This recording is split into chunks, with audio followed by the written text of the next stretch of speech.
जनशक्तीविरुद्ध जनशक्ती अशी लढाई तुम्ही लढतायत. एक साधारण कुटुंबातून तुम्ही आज निवडणुकीला उभा आहात, काय सांगाल? मी जे आज प्रभागात निवडणूक लढवतो प्रभाग क्रमांक 9, ज्याच्यामध्ये साधारणपणे आपण पाहायला गेलं गांधीनगर, खराळवाडी किंवा विठ्ठलनगर, यशवंतनगर यासारखा स्लम एरिया येतो. माझा स्वतःचा जन्म जो आहे गांधीनगरसारख्या झोपडपट्टीत झाला आहे. माझे वडील आजही रिक्षा चालवतात. त्याच रिक्षा चालकाचा मुलगा आज एवढी मोठी झेप घेतो आहे. त्याच रिक्षाच्या बळावर माझ्या वडिलांनी, माझ्या आईवडिलांनी माझ्या शिक्षण घडवलं, माझ्या भावा बहिणीचं शिक्षण घडवलं आणि या शिक्षणाच्या माध्यमातून आज मी एवढी मोठी झेप घेऊ शकतो आहे.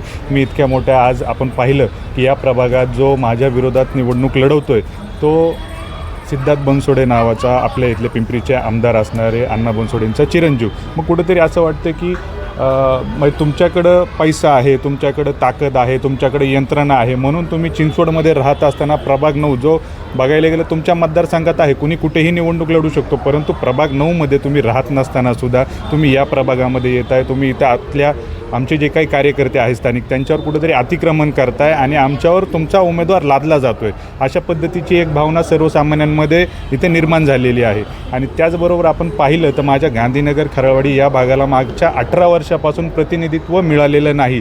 शेवटचे नगरसेवक आमचे इथं गांधीनगरमधून झाले ते होते स्वर्गीय लक्ष्मणजी गायकवाड. त्याच्यानंतर कुठलाही लोकप्रतिनिधी आमच्या भागाला लाभलेला नाही आहे. आमच्या भागाकडं ती झोपडपट्टी असल्यानं उद्या भविष्यात तिथे एक मोठा SRAचा प्रोजेक्ट होऊ शकतो. त्याच्यातून आपल्याला एक मोठ्या चांगला मलिदा लाटता येईल, मलिदा खाता येईल, अशा पद्धतीची भावना ठेवून प्रत्येकाचा डोळा त्या SRAवर आहे. आणि याच भावनेतून कुठेतरी बाहेरचा व्यक्ती येऊन आमच्या इथं निवडणूक लढवतो आहे. परंतु तिथली जनता जी आहे, आमची गांधीनगर, खराळवाडी या प्रभागातली जनता जी आहे ती सुज्ञ आहे आणि अशा पद्धतीचा लादलेला कुठलाही उमेदवार ती सहन करणार नाहीत.